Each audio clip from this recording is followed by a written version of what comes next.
Yeah, we built market with 20 people. So Me too. We Canada double. constantly- Well, the EC already is taking a full plate. Oh. Oh my God, I'd be bad. All right, I think we'll get started. So thank you so much for joining us today.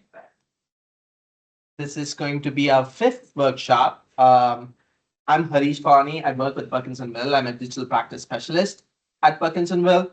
So today, we joined with BlueBeam. But before we get into it, if you're new to Tech Club, I would just want to introduce what Tech Club is and just a quick introduction. I won't take too much time. So the idea of TechSo and AIA for the Tech Club is to just bring the industry together on the aspect of technology. It's just a platform to connect us together. And how are we doing it? We started this tech club. Tanya has started this tech club, and we just want to bring the community together in Texas to see and discuss about like technology. So we've been collecting information, trying to see what the problem is, and then we try to analyze it. We had roundtable conferences and we had conversations about different problems that we have in industry, and then we're trying to take small steps on this path. We're trying to educate the industry. So this is also a part of that education series. This workshop number 5 is about BlueBeam. And previously we had great presenters. So we had Specbook AI talking about their product, and we had Ignite, Alan from Ignite, and I did a presentation last time as well about vibe coding. So we do have the recordings of all of these presentations in YouTube if you want to check it out. And today we joined BlueBeam with Eric and James, and I got a sneak peek into like what they've been doing. It already got me excited to see what no sneak peeks. some cool stuff, I'm sure. Without further ado, I'm gonna just like hand it over to you guys, and you can take it over from here. Perfect. Thank you. Close all these things. We had some last minute updates we were doing. Here. Do we want to do? I know we have a few folks in the room. Do you want to do an introduction of who's in the room? Or yeah, if we don't have 40 plus, I think that makes sense. So yeah. Wow. for sure. I'll start over here. So I'm Eric Shonsett with BlueBeam. I am an architect. That's my background. That's my master's and my bachelor's are in architecture. Did architecture in LA for about 10 plus years before sort of moving over into the tech space. I've been with BlueBeam since then. So it's been about 11 years I've been at BlueBeam now. I'm in Chicago. We used to have an office there. Now the office is my house, which is awesome. But I lead a team at BlueBeam that helps with workflows and building workflows and making sure that folks like yourself are using BlueBeam in the right ways for how you're trying to do the work. It's not just about clicking on the tools. It's about how to take those tools and put them together into a process for, like you were saying, a QTO or a design review or a takeoff or whatever you're trying to use it for. That's what our team does day in and day out. So that's me. Jay. Hi, I'm James Chambers. I'm originally a mechanical engineer and I've got a background in mechanical engineering and computer science. So I practiced mechanical engineering both in England and then I moved to the States in '96. And then when IT did what IT did, I moved over to the IT side of things and became the IT director for quite a large civil engineering firm on the East Coast called VHB. And then I joined BlueBeam 19 years ago as one of the employee 17. Yep. So I've seen the company do a lot of things and grow. I now head up global industry development. So I make sure that BlueBeam, the build division, and Nemetschek, which is the company that owns BlueBeam, are all properly associated with industry orgs, affiliations, standards bodies. So AIA, obviously we have a good relationship with AIA, LFRT, that sort of thing. We're on there. I meet with that team every quarter. We're on NIVS, the National Institute of Building Sciences. We're on the US National CARE program, on the BIM program, and we're looking at the digital twin program to be on that. So things like ISO, all those sort of things. But that's kind of what I do now. So I have the pleasure of meeting Tanya at an AIA event we hosted with CBT Architects on the back end of AIA Boston, which was in my hometown, now hometown-ish. So it was great to get this team together. But yeah, happy to help and make some good relationships here. Okay. Everyone. I'm Rebecca. I lead up the customer enablement team at BlueBeam, which is kind of what it sounds like. We're the department that connects folks like Eric who've moved from industry to software with all of you to make sure that you all can get the most out of your software, whether it's someone who's bought one license or up to our biggest customers. I'm located in Maine, so first time to Dallas. Nice to be here. Hi, everyone. I'm Tanya Mato. I'm the founder and CEO of Lean Architect and also a chair of technology at AA Texel. The whole goal of us gathering here is to bring our industry together because we have architects that are having small groups trying to bring technology into their work in isolation. And we have our mechanical and structure doing it in isolation. And then we have contractors to do it in isolation. So when are we going to look at the whole industry as one and see the gaps in these collaborations instead of separately fixing our issues? Because if you have the most efficient architect, but the MEP is not there yet, the project is not going to benefit from all of that. In my personal opinion, BlueBeam can connect all together in collaboration, in communication, because most of the RFIs is because we didn't communicate as well. And I think that BlueBeam can play a huge role in that. I'm very happy that we're here. I wish our community would take it more seriously and show up. But maybe we have to always keep the virtual because when it's virtual, a lot of people show up. Harish? Yeah, I'm Harish. I work with Perkins & Will. I'm part of the digital technology team, and I'll take it to people. Don't worry. So Yes, we are. so I interface with designers, background in architecture, but I'm a computational designer. Just bringing design and technology together. So, Hello, I'm Sarah Ziegler. I'm the program coordinator at AIA Dallas. And I help Tanya and the rest of the team make Tech Club happen. So, thank you. Yeah, thanks, Robin. My name is Jose Reyes. I'm with the Chrisman Company. We're a general contractor. I have been in the AEC industry for 25 years. I sit on both sides of the table. I sit on the architect side and the general contractor side. My main goal is virtual design and construction right now. My name is Mike Hebb. I'm with Ingenium Imaging Solutions. We are a 3D laser scanning company, and we just opened up offices here and in Nashville, headquarters in Philadelphia. And I'm just trying to make as many more contacts as I can. I'm Miguel Escudilla, and I work with Tanya, Lean Architect, besides Tanya with helping set up things, for Lean Architect and presentation company. I'm Eric Alvarado, structural engineer at we call it Hydro. And actually, we just moved over here from HTS, and our big thing is AI, machine learning, and trying to automate structural engineering. Interesting. Very cool. Awesome. Before I do dive into the BlueBeam specifics and into the software itself, I wanted to throw another question out there at everyone. And something I think we can potentially use to guide the discussion here today. I know, Tanya, you're already saying like communication, collaboration are big challenges. Like, what are some of the biggest challenges with your collaboration that you're seeing in your projects today? Like right now, like what are some of the specific things that are causing you headaches in your day to day? Anybody have any?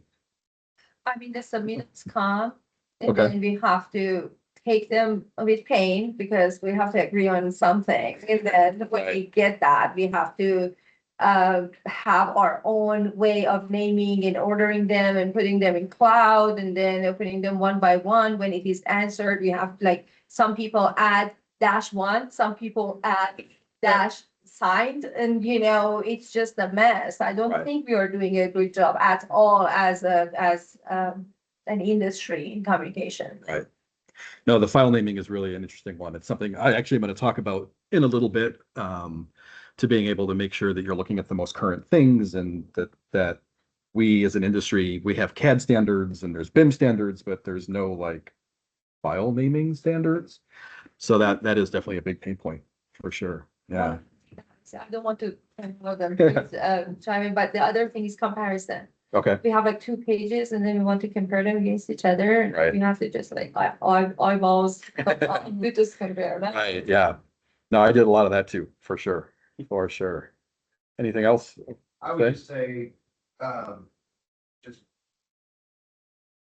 making a decision on an actual platform to distribute all of our information to. Mm, So everybody's got a great horse and Mhm. everybody likes to get on the other horse to just Right. check it out. But, you know, it just gets to be where, you know, some architects, I believe, are just saying, well, whatever the GC's on, we're doing. yeah. Right. Yep. But then that means the architects have to know all those programs Yeah. and have licenses or access to all those programs too, right? Because you're right, it could be, we're gonna just do it through PDFs, or we're gonna do it through Newforma, or we're gonna do it through BlueBeam, or there's Procore, right? So there's this big, Maintaining that single source. of yeah, truth. conglomerate of all these programs that are out there. The And then- uncommon Yeah. data environment. Yeah, Right. the uncommon data. Right. environment. Exactly, because, yeah, exactly, exactly. For sure, for sure. Well, those are 2 great ones. Anything else from anyone before we jump in? I think those hit on a couple good things for sure. Some of the things that I wanted to touch on today are the tools that we have, right? And my argument is we're not fully using all the tools that we have to their fullest capabilities. The discussion before we came in here today was, I think we're only using 5% of what BlueBeam can do. I know it can do more. I only do it for, James, you were saying, I only do it for one specific thing, right? So that's exactly what some of the things we hear a lot, and I hear with our customers and people in the field, is you also don't know what you don't know about a program, right? Because you come in and you use it for one thing, but you didn't know it could do a takeoff, or it can do measurements, or it can do all this other stuff, because you don't have unlimited time to figure that out. You have billable hours, you have jobs to run, all those sorts of things, right? The other thing we see a lot is sticking to old workflows when better options exist. So a lot of times, and I'll talk about this in the next slide too, a lot of times we'll see people that start using BlueBeam or use a digital platform the same way they would use pen and paper. And it works, but it might not be the most efficient. You're not getting the most out of what you can do with a platform like that. And James, something that what you said before is you find one tool that solves your problem and you stop, right? For me, that's how I came to BlueBeam when I was in the field, in the industry. So we got a trial of BlueBeam, and for me, it was overlay compare. It was comparing 2 documents. I found the overlay and compare tool in BlueBeam, and I was like, this is amazing, and that's all I used it for. And I used it for months, and a couple months before we even had a demo, and I knew the markups list at the bottom even existed. So we see that a lot. We see, like, you come in and you start to use it for one thing, right?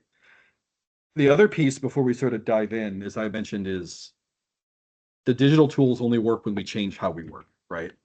So instead of coming into a digital tool and starting to use it the same way we're used to using it, we need to be open-minded and flexible to be able to say, I have this tool. What can it do for me? What do I need to change my workflow? Maybe there's pieces of your current workflow that are good that can stay. Maybe there's pieces that you need to adapt based on the tools you now have available to you. For instance, design coordination via email, right? So we mark up a drawing, we email it to somebody. They mark up the drawing, they email it back. This person emails it. So you have this email chain you have to figure out going around. It's kind of an old way of doing things. Trying to use digital tools in traditional ways, and then drawing versions and revisions, like you were mentioning, Tanya, get lost. They're hard to find. You don't know which one's the right one to look at. So part of this, as we go through this, and I talk about BlueBeam specifically, start to think about the processes you are working for and the projects you're working on, or the projects you're supporting people working on, and how some of these tools might alter those processes, but for the better, right? We don't want to come in and say, we have this new tool, just start using it because it's good. We want to make sure it makes sense for the process and the workflows that you and your teams are working on. For us, with collaboration, it's about centralized location for collaboration. And for us, that's BlueBeam Studio. So BlueBeam Studio is that centralized location. You can take a PDF file, put it into a studio session or project. I'll talk a little bit about both so we can see what that is, and everybody has access to that file. You're all marking it up either at the same time or over a period of time, but it is no longer having to email things to people, having scattered information all those places. We want to try to consolidate that down into what we have is Studio. Who here, are you guys using Studio sessions, Studio projects at all? No? Anybody? Yeah? Yeah? You guys are not? Okay. So yeah, Studio, we call it sessions or projects in Studio, in BlueBeam. So I'll walk through that and show you what that looks like here in just a second. But that is BlueBeam Studio. So at a high level, BlueBeam Studio it's a part of Review that you have. And what it is it sort of has two portions to it. There's something called Studio Projects and there's something called Studio Sessions. The way I like to think about it is Studio Projects is my sort of document hub where I'm storing all of my documents for the long term of my project. It's a little bit like a SharePoint type of system where I can open up the file, check it out if I need to edit the file, check it back in, but it has a file folder structure that you can put in there. I can store documents. I can store unlimited amounts of documents in a Studio project. The flip side is a Studio session. And the Studio session, what I like to equate that to is the in-person design review meeting.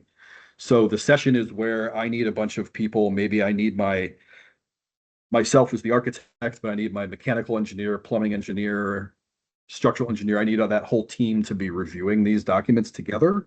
I can put them into a Studio session, invite them to join that session, and everybody now has access to that document. Everybody can mark up that document at the same time or over a period of time. So it does make that centralized location where we're no longer emailing things back and forth and everything is living in Studio. Let me show you what that looks like since it seems like not everyone is familiar. So let me close this real quick. So coming into BlueBeam, Studio is going to live in this little building icon down here for me, it's on the left-hand side of my panel. If you don't see it when you're in here and you need to turn it on, you can always right-click on any one of these panels and say show, and it'll show you all the icons you can turn on over there. But we have Studio. Let me jump out of here. When you sign into Studio, you'll notice at the top it has a little piece of paper with some lines on it. That's Studio Projects, and the other one that looks like a whiteboard, that's Studio Sessions. So let's start with a session here. So if I wanted to, I could start a new session and upload PDF files to that session. Then I can invite other people to join me in that session. And then I can just go in there and open it. This is one I've already created. And what it does here is it shows me who's invited. Right now it's just myself. Isn't that great for collaboration, but that's okay. I have another account that I've also joined in here as well. And then I have the documents down here. So this is just a combined set of an airport that we're working on. And then underneath here, it's some other information. This just tells me everything that's happened since I started this session. So it's kind of like a record. I can come in here and open this file. It's a session ID. Sure. Oh, it's 931 921 864. And it's going to not let you because it's probably restricted, but yeah. So James tried joining this, and it says uninvited attendee has attempted to join this meeting. Do you want to let them in? Is it a British thing? Yeah. Is that what this is? This must be. So we'll say yes. We'll say fine. We'll let him in. So it says pending. I can allow him in. There we go. Now I need to say. Oh, did it not? Did it not do knock you? Okay. 931 921 864. Exactly, right?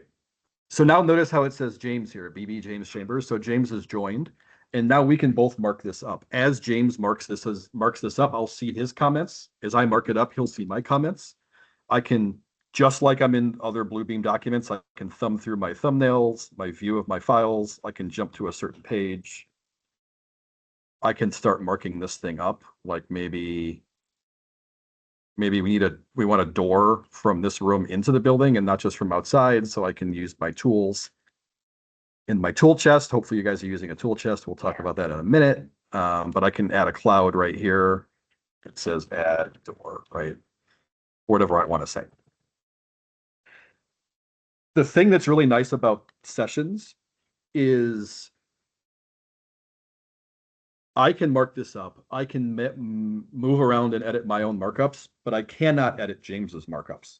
So it's not like I'm going to come in and accidentally or on purpose like manipulate something he did to be like, he didn't actually review this, delete all his comments, right? Something like that. It doesn't work that way. So there is a nice sort of security in there so that I'm confident that only I can adjust this stuff. The other thing is the markups list down here at the bottom. Are you guys familiar with the markups list? Do you use the markups list? Awesome, awesome. A lot of times we hear no, like me when I was working, right? So all the data in the markups list is still there with the studio session. So I can sort and filter the list by who is making the comments. Like if I click author, these are all James's comments. These are all my comments. The other cool thing is if I'm zoomed in on the drawing and I click on a comment, like James made this Cloud Plus, it will jump me to where he made that comment. So I can actually see what it says, issue here. I have no idea what that means, right? So I can even go back in and reply to his comments. So if I wanted to, I could right click and say reply, and I can reply to a comment and say, for clarity, question mark, right? And now it added that as a line item in my markups list. So it does not show on the drawing itself. You're right. It shows up as a little arrow caret right here. Yeah, because the thing is, if you're starting to use the reply a lot, you probably don't want 15 different lines of text on your drawing to kind of clutter it up. Does it So James that there's a comment on? it does not. You have to manually alert him. Okay, got it. But you can alert him. So I can do that to you. yeah, so I can right click on this. James is gonna do the same thing. And I can say alert attendee, Okay. and I can choose somebody, and I can say James. And he can do the same for me. What that's gonna do when you alert somebody is it's gonna do two things. It's gonna put a notification in this notifications tab here. See, he alerted me to this comment. I can click on it. That's what he alerted me to. Yeah. If I don't see that alert within a certain time period, I think it's maybe 15 minutes, it will fire off an email to that person. So they will get an email that'll have a copy of what that markup looks like and say, Eric has alerted you to this. Please join the session and take care of the issue that you have. So those are some of the things with the session that you can do. Like I said, the biggest thing is really consolidating these comments, getting everybody in here, inviting all your attendees. The other thing is, sorry, yeah, Sorry. yeah, please. One thing that we used a lot was that when you address a comment and you didn't want to see it anymore, you could like gray it out. Yeah, so if you, there's a couple ways to do that. One of the ways is you can filter the markups list. So if I'm in here and I'm like, you know what, I don't want to see James's comments in my list anymore. If I click the filter and I say author, and I can come in here and say custom, and I can turn on or off. I can say like does not equal, come on, BlueBeam James, and say apply. So they are no longer in my list, but it's grayed out in the drawing itself. So you can it'll gray it out. It won't delete it out of the file or turn it off in the file. So that is one way to do it. You can always know it's filtered because the filter is orange right here. So sometimes you come in and you're like, I don't know why this isn't showing up. It might be the filter's turned on. You can just click it to turn it off and notice how it's a little bit hard to see, but it's black. But if I filter it back, it's gray. Yeah. It's a little hard to see the difference there, but yeah, so you can filter and do that kind of stuff as well in the session. So sessions are super powerful, and you can invite others to join. There are some different abilities in a session based on the level or tier of subscription that you have, or if they're not a BlueBeam subscriber. You can join sessions, but then what you can do in them is a little bit different based on what you have. So keep that in mind. You can invite people who don't have BlueBeam into here. They get a trial for the 14 days. After the trial, if they don't subscribe, then they have read access. And I think they keep changing it. I think they can do some very lightweight marking up in there. Like maybe there's 2 different markups they can use or something like that. Session, something that I remember is that when we had the tech co-op session for gathering information, there was a structural engineer that said, the only thing I don't like about session is that I'm telling the architect that I'm working on the drawing, but they can see in Bluebeam. Right. Yeah. That is true. We do have some folks that we work with that say, I want to review this, but I don't want to basically publish my comments Yeah. until I'm ready to publish my comments. No. But there's another way we can look, that's where projects might come into play, and we can look at that in just a second. Because I just was on a call last week where they said this. They said, I start reviewing the drawing, but then they start fixing the things as I'm marking it up, but maybe I'm not ready for them to start fixing all the items. We recommended not to invite them to the session until we're ready to have that happen, but it is something that comes up for sure. Another useful workflow, I just, on the door where he said add door, I just set a status to that where I came in and in the markup list, I accepted it. And if he expands that, you'll see that it time date stamp the person that has replied to that situation, or set status against that situation. So the cool thing is, you'll see that maybe I went away to the bathroom and was like, you know what, don't like that door, we don't need a second door there, I rejected it. Yeah. We don't delete the original acceptance, because we want a complete hierarchy, because if this could be going around 15 people for approval, internal approval. Yeah. Yeah. So we want to capture all that information. Yeah.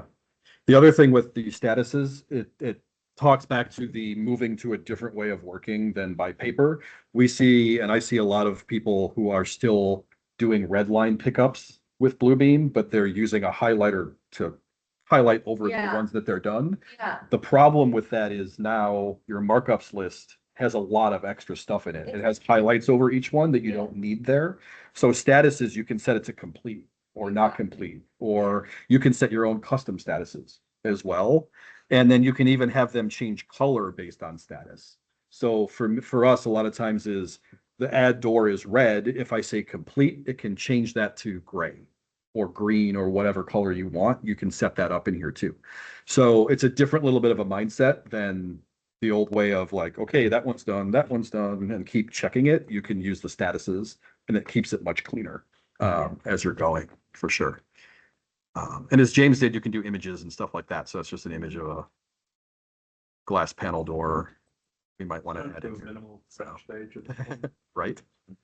But that's sessions. The other one that we were mentioning that might help what we were talking about is projects. So studio projects, let me close out of this real quick, is this other piece up here, and it looks a little bit different. It's going to give me, let me open this airport one. This is one I've already created, but what it's going to do is it allows me when I create a project to add file folders, to upload a file folder structure from my computer. I can put different files and different things into my folders. So I have a bid set and my revisions, right? I can double click in here. These are all of my sheets, individual sheets for my airport. And I can open up one of these, like maybe I want to open up the north floor plan.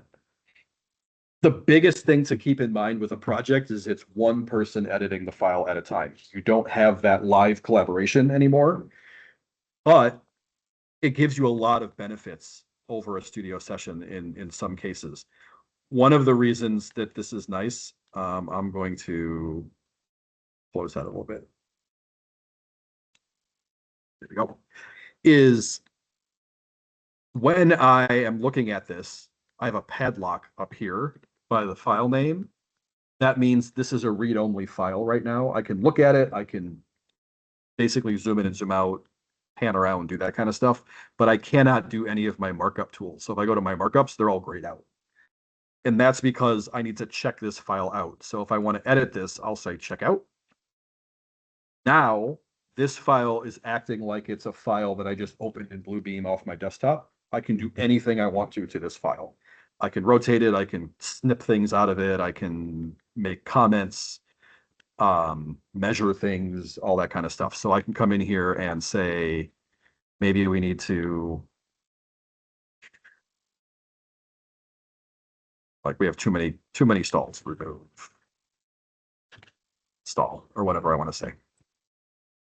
When I'm done, I can check the file back in. So nobody's going to see if James or Rebecca came into this project and opened up this file, I have it checked out. They'll be able to see the read-only version without any of my comments on it. The comments don't get pushed back to the file till I check the file back in. So if I come in here, I can go check my file in. BlueBeam is going to ask me, what did you do while you had the file checked out? I can say we reviewed restrooms, and I'll say check in. And it's doing that because every time you check this file back in, it's keeping a version history of what that file was. So I'll have this revision history I can go back to if I need to in the future. So now this is checked back in. Everybody in the project can now see my comments. And if we go back to this little padlock, there's a revision history now. And I can see that this is my original file. This is when I checked it back in. So I can always look at an old history, old version. I can replace the current version with an older version, things like that. This is a nice way to share documents with others, to be able to share documents with the field, for instance, too, to be able to manage all of your documents in one centralized location where everybody has access to them. The caveat is if you need people to mark these things up at the same time, that's when a session makes sense. Otherwise, honestly, a project is a pretty good way to handle all of this. So are living. Yes, they are living in the cloud. No, no, they're in Amazon Web Services, AWS. Okay, so they're BlueBeam. Correct. Yeah. Not the logo. Okay, got Correct. it. Yeah, these are not mapping back to your internal drives, your SharePoints, your. Think of this as. Yeah. You now get free SharePoint. Yeah. You're essentially getting an AWS cloud storage, which is hierarchically controlled and permission based Yeah, for free. and each person is having like their own unless they want to share it. So like I have my very own secure file, but I also can share it with the team. Mhm. Yeah. Okay. Yeah, what? This isn't PDF, so they're limited to PDFs. Yeah, that's the other thing. Like photos, whatever you. The other thing is, like James just said, if I go back to this listing, this is where the drawing came from here. You have unlimited storage, so they're not going to say you only get 5 gigabytes of putting files in. Plus, you can put, like James said, any type of file in here. You can put photos, you can put meeting recordings. This is how I'm probably going to send you the meeting recording. Yep, anything. I don't have one.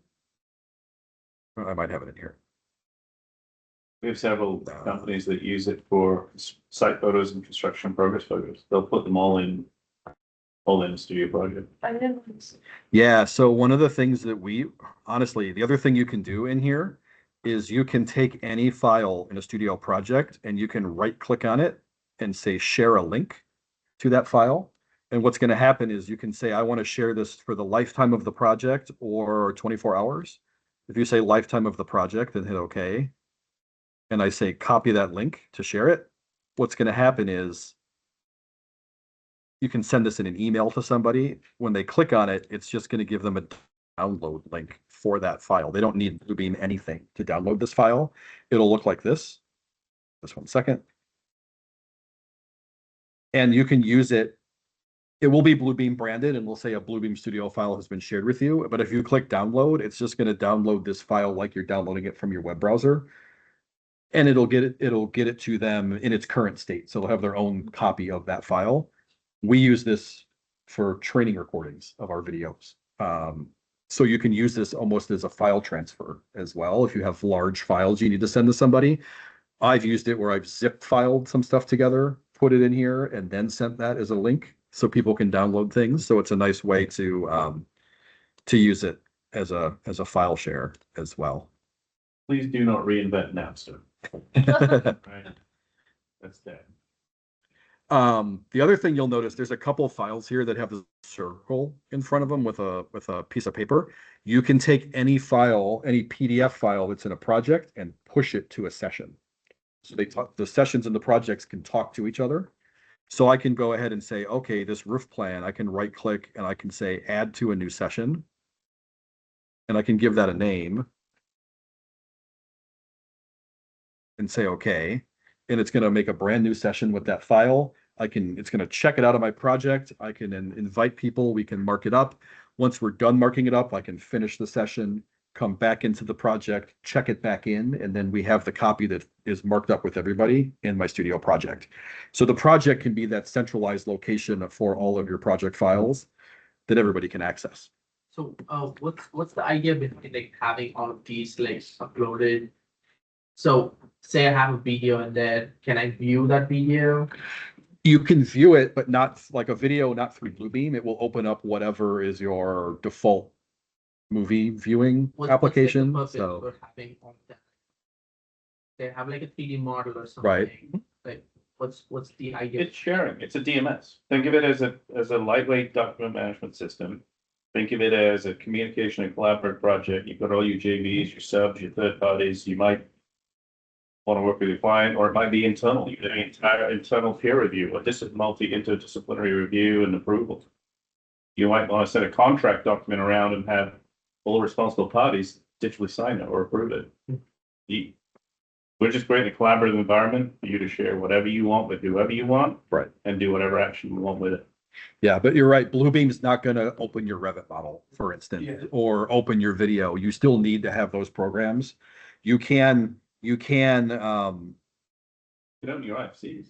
yeah, you can open, we will get there. We will get there. So we do have APIs as well. Yeah, and we'll talk about that too in a little bit. So as long as AWS doesn't break. Oh, wait. Yeah. Yeah. But yeah, There is some, Eric, you probably know what the stats are. I forget now, but the amount of traffic that goes through Studio it's a is lot. mind blowing. Yes. Like we're talking probably since it came out in 2014, billions of transactions have gone through Studio. Yeah. So it's a highly utilized collaborative environment. Right. The other piece about all of this, and I won't dive into it too much unless you guys want to see it, we can totally do it, is you can access studio projects and studio sessions on mobile devices too. So we have an app for Android, iOS, iPhone, all those different platforms that allows you to access this same information out in the field and then be able to mark things up, be able to take field notes, and it ties directly back into Studio. So again, it's that single source.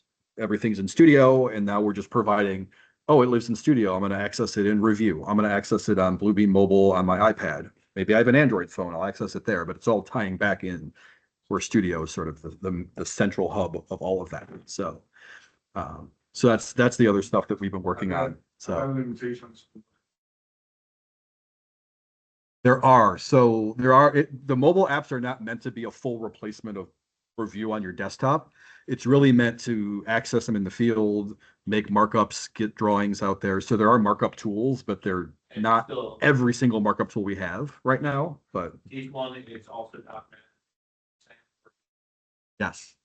yes, anytime you put a markup on there, it'll say who did it and what time and date they did it on. It's complete accountability. It's Yeah. your CYA. So literally, like on the side, you can take the picture and like put it in your BlueBeam. Yes. I can do that right now. Right there. You can. That's one of the ones that has slightly different functionality depending on what device you're on right now. So like if you're on an iPad, you can take a picture with the iPad and place the picture on the PDF itself, and you can even mark up on top of it. That will be coming to Android.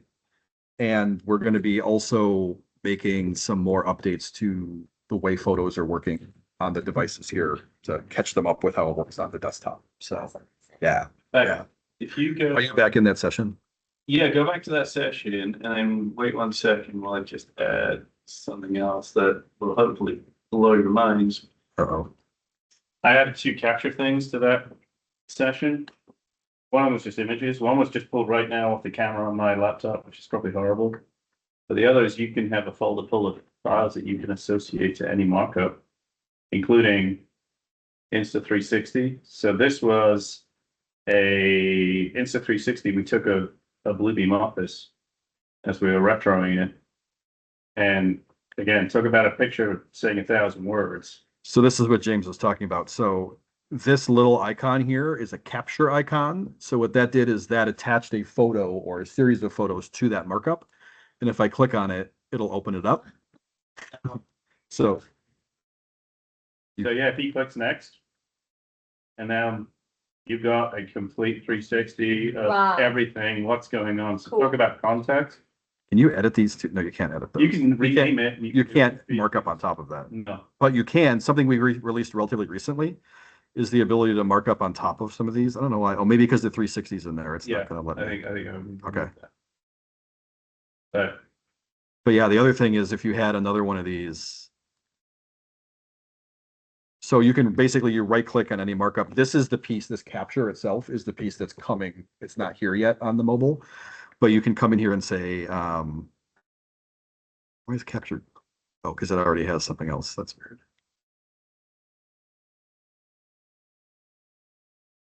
that's because it's my comments. You can't edit my comment. So if I do this and I right click, there we go, capture from a file from camera. Oh, my camera's already being used by the video. But if I did this, I can say from my machine itself, right? From a file, for instance, right? Just grab anything. Look, we have Nemetschek branded files. And it'll add it in there. Give it a second. My computer's doing a lot, but This is great. yeah, so you can do this. And the cool thing I want to show you is the new thing we added. So this is just a Nemetschek branded photo, but we added this ability right here to mark this up. So if I wanted to actually mark on top of this photo, I can click on the little markup icon. It'll open this. And give it a second. Now I can use any of my markup tools. The cool one I can do is I can actually come into markup, and I use this dimension tool. So hopefully you know the dimension tool. So if I do dimension tool, I can say maybe this is an existing building and we're trying to figure out what this is. Maybe we want to know the height of this rail. And I measured it in real life, and I can say that's like 49 inches or something like that. It made it really small. I can always adjust that. But if I do come in here and make this a little bit larger. Quite easier calibration now, because I remember when I was using it, I had to like did the caliber first. Right. And then be able to do that. Yeah, so It's just like live. so calibrating is a little bit different than this dimension tool. So calibrating is if you want to actually measure something in the drawing. This this dimension tool just says point A to point B, and I manually type in my own. You're indicating what it is. Did that. Yeah, my office did a lot of adaptive reuse, and we used Yeah. shells of buildings, and Yes, we're always yes. measuring stuff. So this would have come in handy Absolutely. to be able to do something like that. Yeah. So when I'm done, I can just click out of here. It'll ask me to save it. Now, when it goes back to the file we have here. Come on. But in the GC world now, you're talking about new workflows, like you're doing RFIs live in the field and Exactly. people are actually replying to them back in the office in real time and they're getting such context behind it. They've got, It's really tiny, but you can see the little red that's right Yeah. there. That's the markup that I used. You say we have this in the iPad? Not yet. Okay. Not yet. For sure, it's the capture feature is something that the iPad does not currently have. You can add a photo onto the document itself, so you'd actually have to place it like James did with the door. You can do that on the iPad right now, but capture is forthcoming. is it in So file? no, until they were thinking early next year. So Is this live, like uploaded to the cloud Yeah. as you make? I just took that picture from here 2 seconds ago. Yep. Yeah, we're bouncing up to cloud and back down to here on probably a really crap Wi-Fi. it's also running a Teams meeting and other Yeah. things. So But you could have a team of crew out in the field. You could have, we've seen people that are working that have offices and designers in KSA and Saudi and Dubai, and then they have the design, their clients in the UK. And they're They're just going live. Is there a maximum number of active users? Oh, in a session, yes, that you can invite. They always, 500 or 1,000? I want to say it's 1,000 I think people. you got 1,000 No, people. it's like- 5,000 documents. Yeah. No. No, sessions there sort of is. If the session is inactive for a period of 180 days, that means nobody even joins it. Then it will eventually archive and delete itself, but it will notify you before it does that. And it will create a report of the entire activity, so that Eric could go in and create a PDF report of that session. And Yes. then you get everything. You get like, it's literally your meeting minutes. So what James is saying, if I decide I'm done with this, we've reviewed this, I need to close this, I can finish my session. And then what it lets me do is it lets me save all the documents down and it lets me generate this report, right? So let's do that. We'll say, okay. It will boot me out. See, I'm now just being booted out because the host has finished the session. I'm gone. Sorry, James. That's okay. Story of my life. Used to it. This is my report. So it shows me all the attendees that were in there, and this shows me when I joined, when I added a comment, when the documents got added, all the way down, numbered. And the other cool thing is, it used to be. Yeah. So it allows me to see all of this stuff in real time here. So it's full accountability of everything that's happening in here. So. If you ever had those types of meetings where it's like you're putting it up there and you're requiring everybody to review it and approve it, and then they're like, "Yeah, we did it." You're like, "Now I know if you actually even looked at the documents or not." So you have complete accountability. The legal world loves this. Yeah. Mediation. Yeah, you talk about construction litigation or mediation right there. You've got complete accountability, right? And then you just archive it as a PDF. You can open that in 20 years. And have access to all that information, who did what, who said what, did they approve it, did they reject it? It's more like 3. I'm assuming there's a number of like different like organization plans for different like amounts of seats for each account. Like each like subscription. This is subscription. It is a subscription and it's a per user based subscription. Oh. So like I have this eric.shansett at BlueBeam demo account. I can log into this in different devices and it will bring me into my studio sessions and I can log into this on a different computer and it'll show me all my sessions and all that kind of stuff. But every user does need to have a seat if we So say you can have enterprise agreements, everything else. You could be a 5-person shop, or you could be Eric who has 14,000 licenses at an enterprise level. It's completely up to you. Exactly. A few quick other things. This is just an example of a drawing that just has a lot of markups on it that's been design reviewed to death.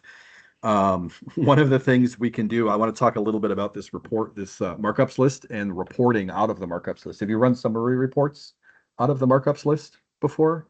Yeah. Yeah. So one of the things you can do when you're done with your review is you can use this little box with an arrow coming out of it. That's a summary. And if I can do it as a CSV, which will kick it to an Excel file, XML, if I need to get it into another system, or PDF. If I say PDF, one of the cool things we can do here is I have the ability to hyperlink and append and hyperlink to my current PDF. So it's going to make this report and it's going to add it to the end of my files here. And then I have full ability to say what is in this report. So these are all the columns I have right now. I can check them on or check them off if I want them in the report. Sorting and filtering, I can say, you know what, maybe the subjects I don't want engineers to be in this, so I can uncheck engineer.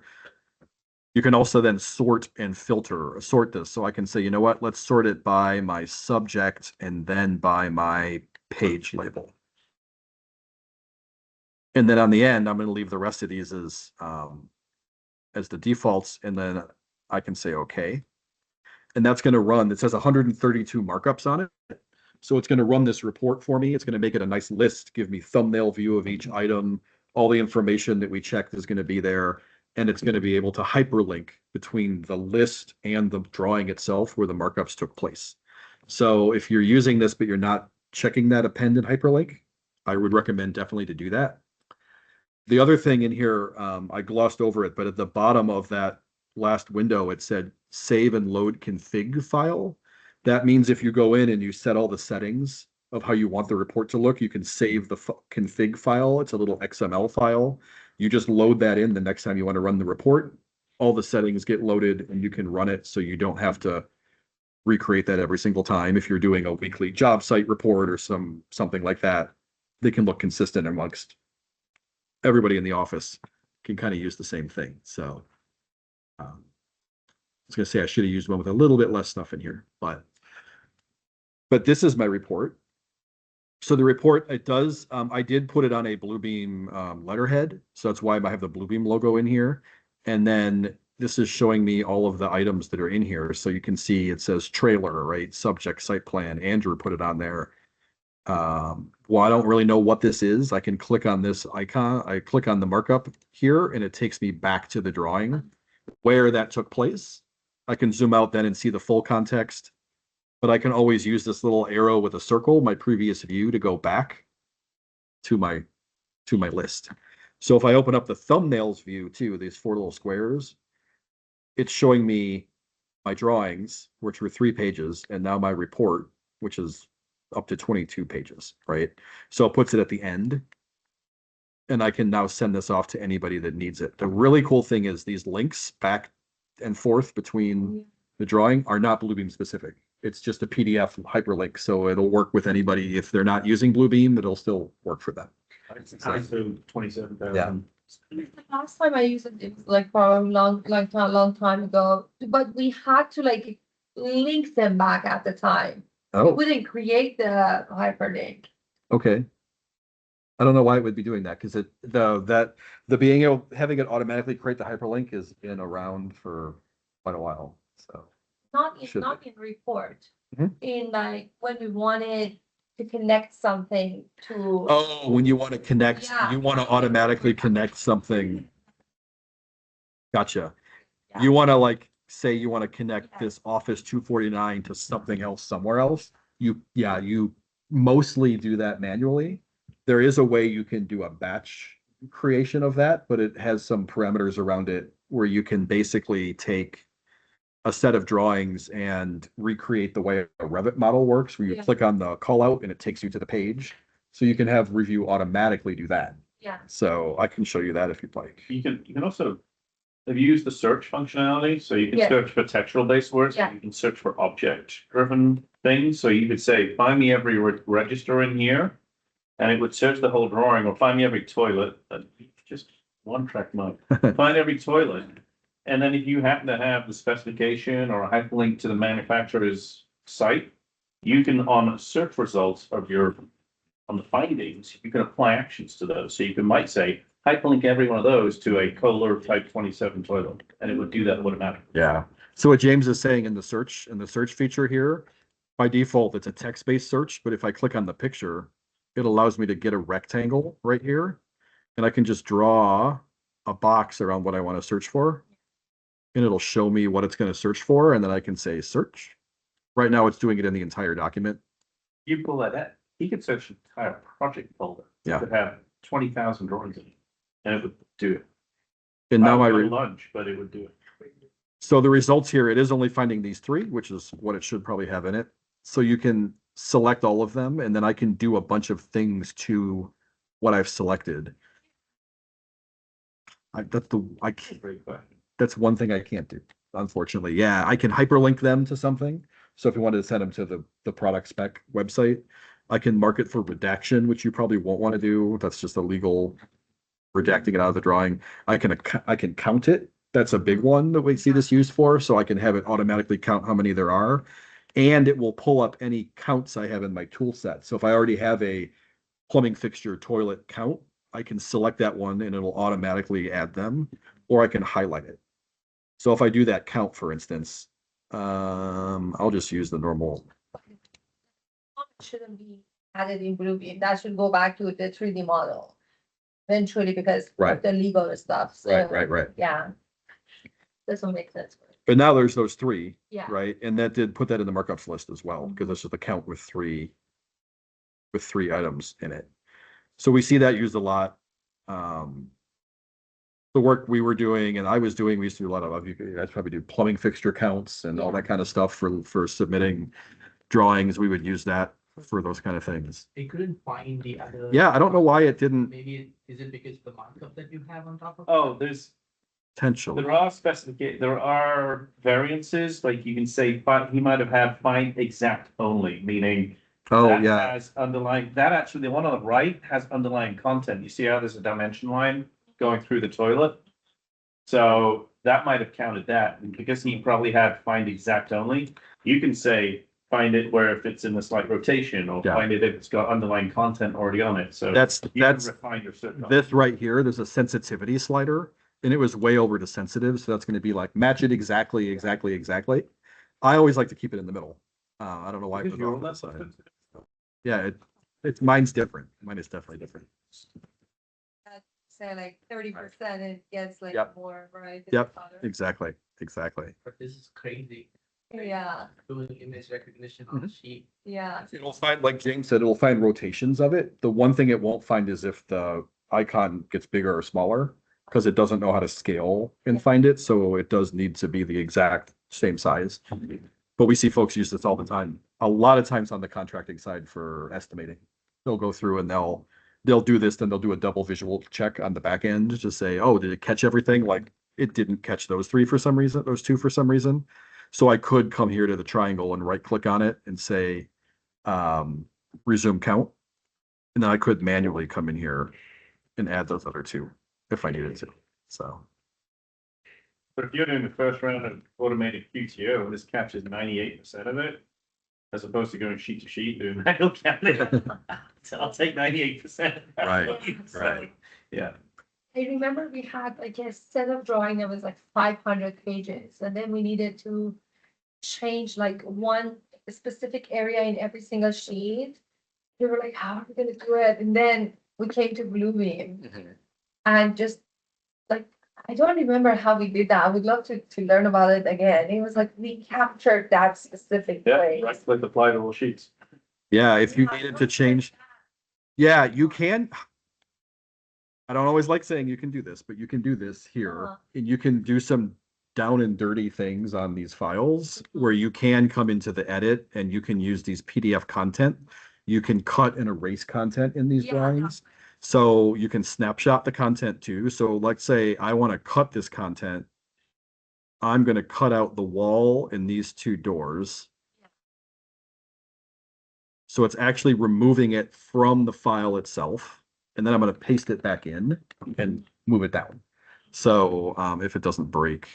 You know what I'm thinking, Harish? Combining it with the vibe coding that you had, that you remember that you had like a lot of drawings that you wanted to Yeah, go through and automate it.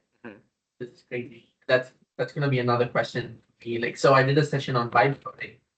So if there is like any automation side of things in BlueBeam that you can access. You can JavaScript, you can batch process, you can do. Yeah, there's JavaScripting, there's batch processing, there's a feature called scripting as well, if you're on the complete version, which allows you to say by pushing a button that you create in the software, it'll rotate a page, flatten the page, add a stamp. It can do multiple things in one. So you can get into that if you want to push it that far. JavaScript or like is it C#, Python? It's JavaScript. The scripting itself is just taking our tools and combining them, but the other stuff is just JavaScripting. And you can do JavaScripting in the file at the file level, and you can also do it. People use it a lot in stamps. They're creating stamps where they want to make a recreation of a submittal stamp that has like check boxes in it. Basically, if you want to use form fields in a stamp, there's some JavaScripting that has to happen to make that work, right? But that's another way you can do that as well. That's the most exciting part of it, that like, it's open to add and customize if you want to have like a more detail. If you want to do more, you always can. That's something that Revit is providing now, BlueBeam is providing now, and Exactly. everything can connect. Exactly. Going back to, I'm gonna say jumping ahead just a little bit, because I know we're getting close on our time here. I wanted to show a few other things. I'm going to skip through a little bit of this. Here we go. Connecting, the idea of like connecting, you already mentioned like, this is great, but I got to get it back in the Revit model, or this is great, it's 2D, but I work in a 3D world, right? So BlueBeam does have the ability to work with what we call 3D PDFs. So I don't know if you've ever seen a 3D PDF, or even new PDFs can have 3D content in them, but they can. So I have one, I'm not going to save this, over here that I've sort of saved. This is the same airport we were just looking at, but this is a boundary boxed version of the Revit model that is now a PDF file. So if we can export it as a IFC file or a U3D file, we can bring it into BlueBeam. And we have the ability here, if my computer. We already have this feature. Yeah, it's been in BlueBeam for like 12, Wow. 12 years. Yeah. Yeah. So this is out of the Revit model, right? And you're like, oh, this is great. This is just like a little exo of the model, but I can spin this around. I can click on an object. I can click on these little guys and I can move the object, right? I can hide the object, right click on it and say hide. I can spin it around a little bit over here. Flipping plane. You can do, yeah, you can clip it further, but the other cool thing I can do is I can come in here, for instance, and I can actually use my markup tools. So any of the markup tools, measurements don't work in here. So like I wouldn't try doing measurements in here. But if I come in here and do markups, I can use any of my markup tools. So for instance, like my Cloud Plus, and I can say, it's going to give me a little bit of Cloud Plus was giving me some issues earlier today. It's been there for 12 years. It's been as long as I've been at BlueBeam, I think. Yeah. Yeah, some At least a version. decade. So I can come in here and mark this up. What it's doing is it's actually capturing a 2D image of the 3D model, and I can say like sync to low or ADA or whatever I need to say, right? It will take longer to load it. So it will bring it in. We have an example that's a whole like ice arena and a whole like series of buildings and a complex. It takes a little bit of time to load it, but it will bring it in, and you can even go inside it and see all the seats and all that kind of stuff. But there's a natural compression and a reason to use an IFC or U3D as opposed to the native Navisworks or Revit model, because we want to make this a lot more portable. We want to make this. Yeah, if I go to this folder location, that's a 1.5 megabyte file. I bet you that was a multiple gigabyte Yeah. model in Revit. But what it did now is I have that blue orb there. That represents the markup I just made. So if I want to see that markup again, I can just click on the blue sphere and it brings me right back and it shows me the markup.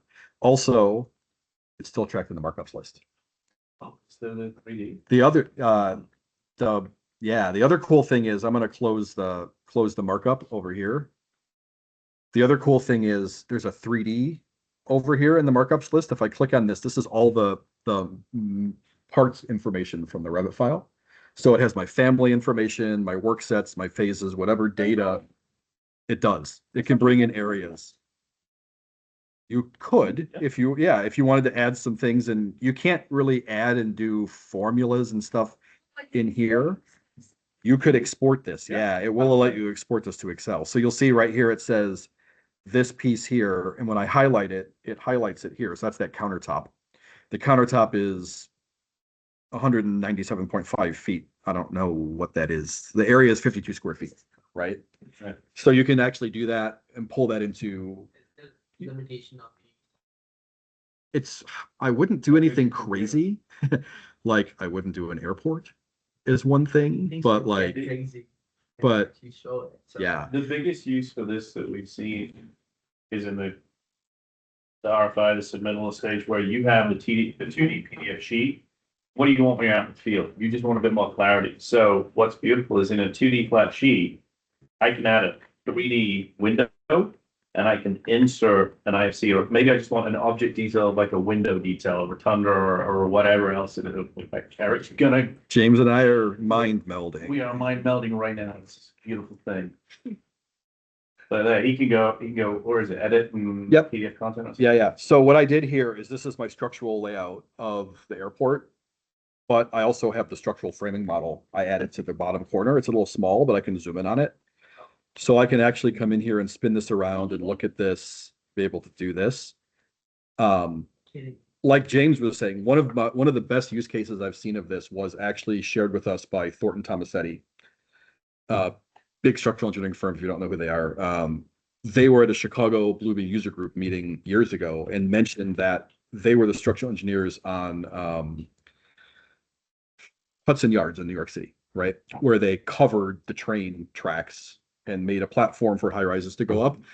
They took the plan of the deck, and at every column to beam intersection, they took a 3D Tekla model of the intersection of all the beams, made a 3D PDF out of it, and hyperlinked it into the PDF file so that when you're in the field, they could just click on that. Oh, I'm at A55. They clicked on that intersection and up popped the 3D model of what the steel connection should look like, and they could spin it around. And they had like 50 or 100 of these things.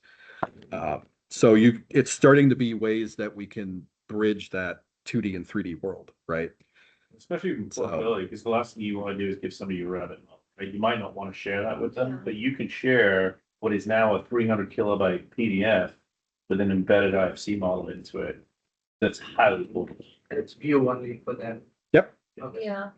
Yeah, because this is not connecting back to any sort of Revit model, any of that stuff. The other nice thing is it's just a PDF file. So, oh, this thing lives as embedded content in the PDF file itself. So the other thing I like to think, this is a good segue for this. The other thing I like to think about as a PDF is we think of it as a representation of a piece of paper. A PDF's like a container of information. One of the things we can add to it is 3D content, right? So the other nice thing too is if you send this to somebody who has no idea about Revit, they can still open it, spin around models, do that kind of stuff, and be like that. Maybe in half of it. Yeah. When you share this file with somebody, if you were to send it to me, I would see that 3D framing there too. Yes, you would. Just one file, it doesn't connect back to the Nope. 3D. Yep, it's all one file. It's just this PDF file. There's no XRefing or referencing from other places or any of that. We sit on the ISO standards committee for PDF, for ISO 27002 for PDF itself. Everything we have inside of BlueBeam, I could send it to you in wherever, Latin America or Australia, whatever. You could open it up with any PDF viewer and you would see exactly what should be in an ISO PDF. Yep. And sorry, how did you bring that in? Yeah, I didn't actually show that, so it's a good question. This is the blank drawing, right, that I have here. So all I needed to do is go up to edit. It's in a weird spot. Edit PDF content. Add and edit 3D content. So when I do that, it then makes me make a box. And then I need to find my file. So it's going to want me to find an IFC file. So if I go in here, oh, I got to find it. Hold on. Demo docs. This one. You had it in Revit, Tekla, Navis, whatever it is. You just export what you want out of there as an IFC, U3D, or 3D PDF, save it to a location, and then you just insert it. Yep. And I say, okay. Does a little bit of processing in the background, but it'll take a second and then it'll plop that right in there for you.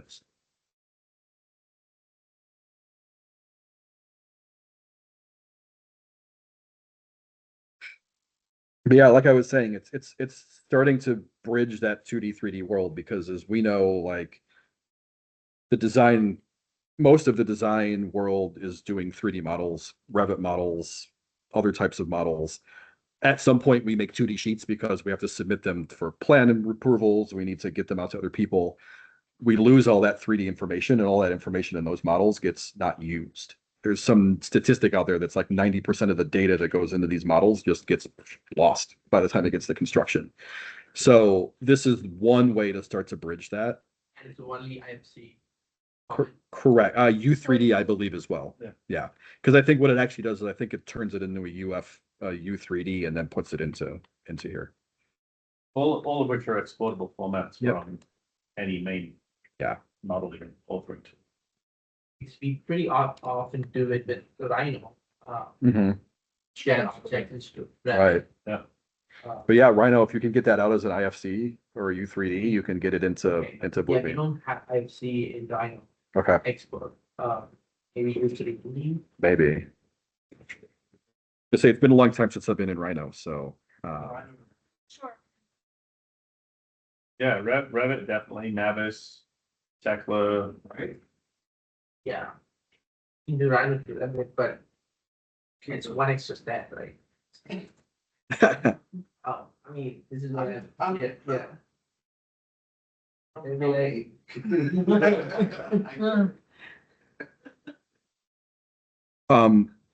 one thing I wanted to kind of round out the conversation. This has been a great, really great conversation with everybody and all the things we're talking about, but what's next, right? What's next for collaboration? And we've sort of hinted at some of these things. One of the comments that came up was, well, that's great that it's in my PDF, but I got to get it back to my Revit model.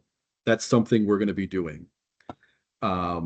So we have recently been working on trying to connect 2D information in a studio session to a Revit model or any 3D modeling program. We're using Revit right now.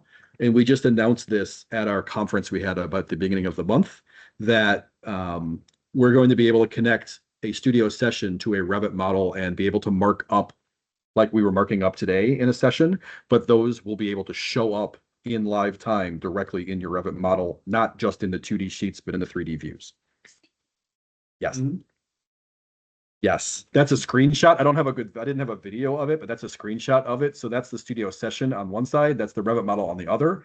And the markups are being able to be added to the session. They show up in the Revit model. You can actually edit them in the Revit model and they show up and they reflect their edits back in the session. So we're starting to try to connect the points between the 2D and the 3D. This is something that's been asked for forever. As long as I've been at BlueBeam, people are like, how do I get my markups to go in the Revit and come back, right? So we're starting to be able to do that. So we're going to be looking at releasing something called BlueBeam Max, which is another version of BlueBeam in the short time that this is going to be a part of. So be on the lookout for that. That's one of the really cool things that I'm super excited about. And this is just the beginning. So it's not just Revit. We started with Revit, but other programs that are out there, we have other brands like Vectorworks and ArchiCAD that are part of our parent company. We're looking at doing this with as well. And then others will be able to do this. Procore is coming as well. Procore is going to be cyclical workflow. Right. And then there's a few other things James shared with me if it doesn't break the computer. Let's see here. That's okay. Yeah, I think it's. Let me close BlueBeam. So we also have a thing called BlueBeam Labs. BlueBeam Labs is a sort of R&D research and development arm of our product team that starts to release things out to the public, to people who are invited in to join BlueBeam Labs to sort of test them out and see what you think and get early feedback on some things in here. A couple of the cool things that we have are, let me see if this actually works. Okay. I'm going to go at this a little bit out of order. I'm going to do this first. Oh, I'm not going to do this one first. I'll do the other one first. Hold on. So one of the things we have is there's a lot of talk about AI and what does AI mean in construction and design and things like that. One of the first use cases that we have been looking into is, can AI and language models and things like that help us to read construction drawings? So if this video will play,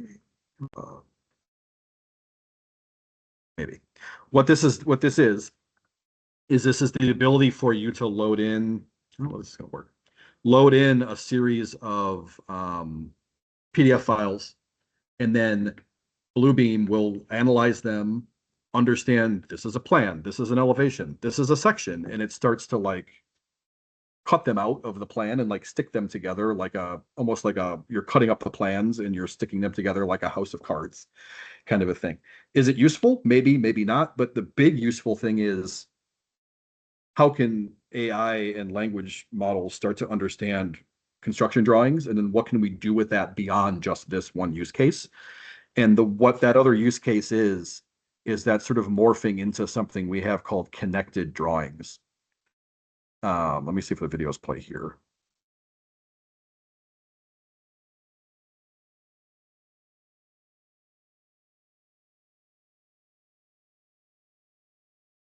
I know, James. I know it's gonna. No, I think it's just too big. I think it's bogged down a little bit. But basically, the idea behind connected drawings is similar to what we're looking at in the Revit piece. But this is, what if I had a model and I had PDF files and I load them in to this thing we have called connected drawings. And then in the background, BlueBeam starts to understand this is a wall on my plan. Oh, this wall relates to this wall in the model, and it connects them together so that you have drawings and models connected together, but not necessarily a Revit file or a file like that. You can do it with just an IFC file and independent drawings, and it starts to look at them side by side, where you can then start to analyze them, do color coding, do a whole bunch of things like that. So this is some of the research and stuff we're looking at to start to understand, okay, we know BlueBeam's been 2D PDFs for the longest time. We're sort of like the leader in the construction industry in the 2D world. The world's moving. 2D drawings are still very important, but we know 3D is very heavily used. What can we start to do to sort of bridge that gap and bring 2D and 3D together? And it's all about getting all that information to you when you need it, how you need it, all in one space. So that's really these two big things.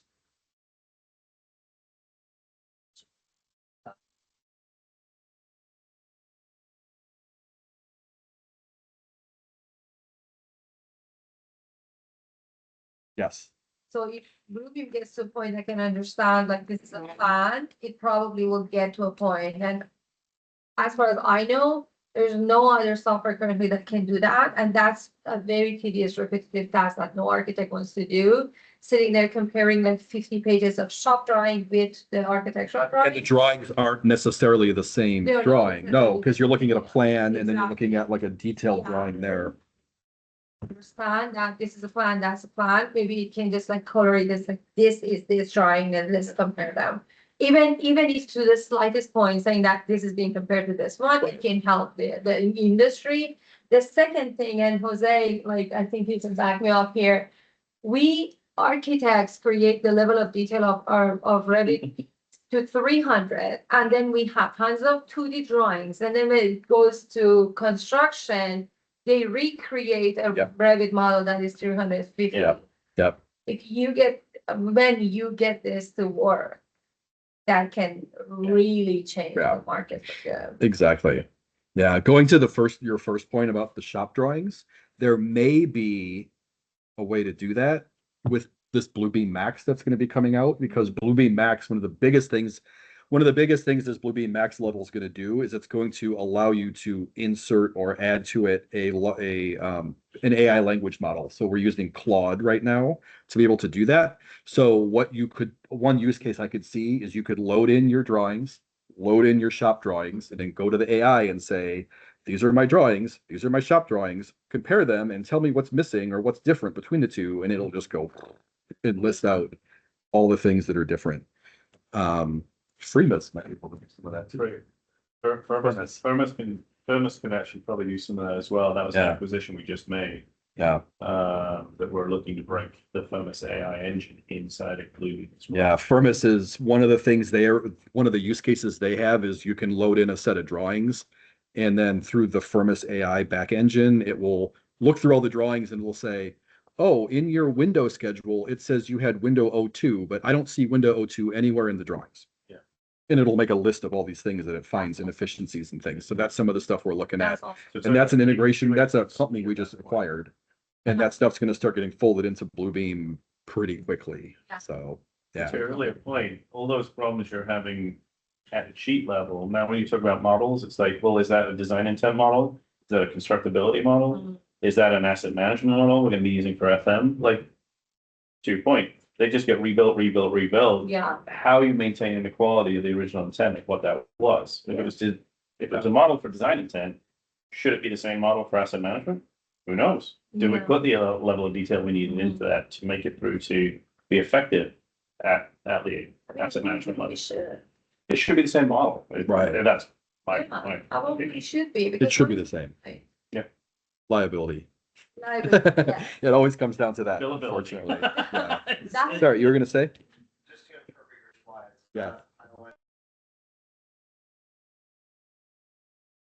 Correct. Yeah, Yeah. That's how. so it's made the correlation between the two.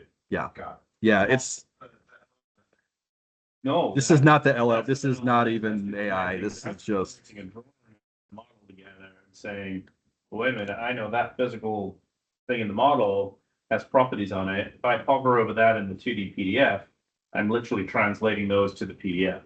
So I can now see in 2D intent inside of the model, intent from the model. And that looks like a web app.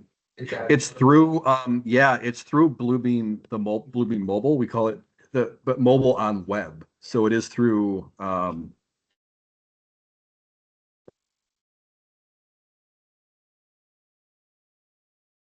like spectral.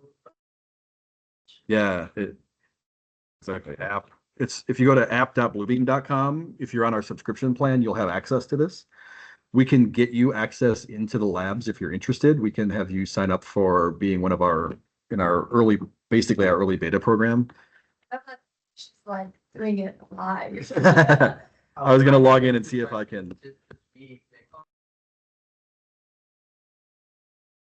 Nice. Yeah, it's one of those things that's been there forever that not a lot of people know about. It's not great. It's not like the be all end all for 3D models, but it serves its purpose and it can get you some information out there.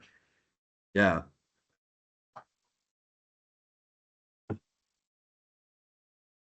Yeah. Right.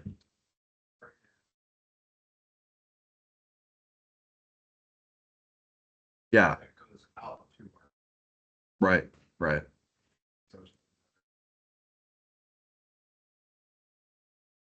Exactly. I'm seeing if I can pull this up real quick. This is the actual. I'm not that great about knowing how to navigate around through this thing, but this is the actual connected drawing interface.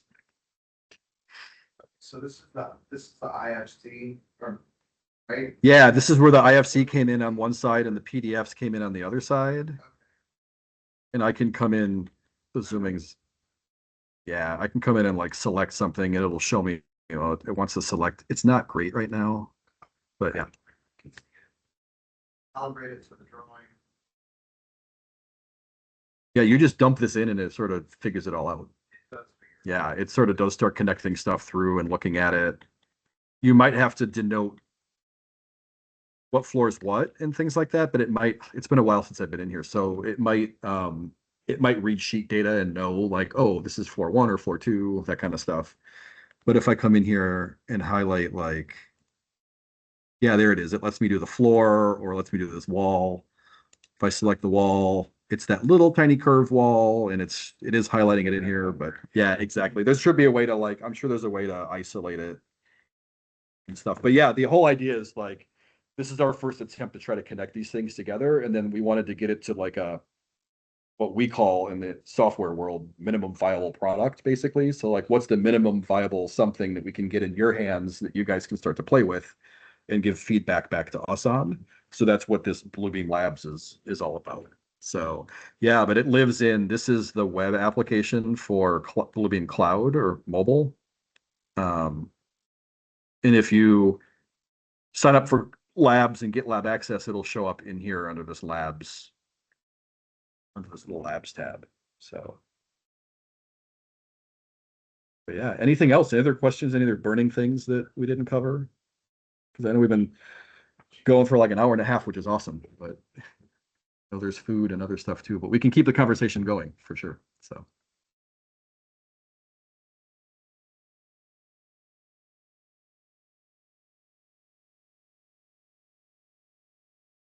You just have one more slide I can. Oh, yeah, yeah.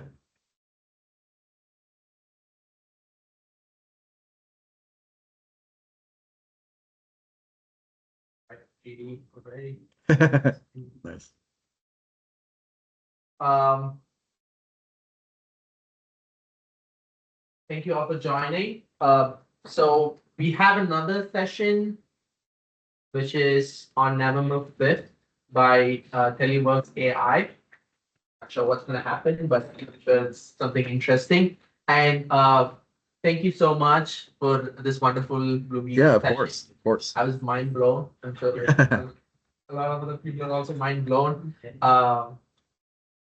I definitely had a lot of things that I've been taking out of this session, and we'll be happy to connect with you. Yeah, definitely. Further, but this is fantastic, and thank you so much for this wonderful presentation. Yeah, you're welcome. We were gonna hack off that, Yeah, so don't leave yet. exactly. The last thing to mention is if you are not aware of it, we have a few resources for you guys to help with Bluebeam type things. One is Bluebeam University. If you have not joined it or know what it is, Bluebeam University is our own in-house built learning platform for Bluebeam. You can access it. If you go to Bluebeam, you go to help, it'll be under the help menu. And if you're on a subscription, you have access to it. It's kind of like LinkedIn Learning, where you go through like a set series of courses and little exercises and things like that to be able to learn Bluebeam. Anything from just beginning to specific workflows to takeoff, things like that. So that's one access you have. The other thing that'll be in that help menu in Bluebeam is something called Bluebeam Community. So last year we just crossed our year mark on it. It's a community platform where you can go in and chat with and talk to other Bluebeam users about how they're using Bluebeam and what they're doing, and ask questions and get help on those things. So that's there for you too. So it's Bluebeam University and Community are the two big ones. And then last, it's just my team and what my team does. Like I said, we do workflow help, stuff like that. If there's anything that comes up that you might need, you're like, oh, my team isn't using it as good as we could, and maybe we want to work with the Bluebeam team to sort of develop our own custom workflow based on their own best practices around design review or takeoff or whatever.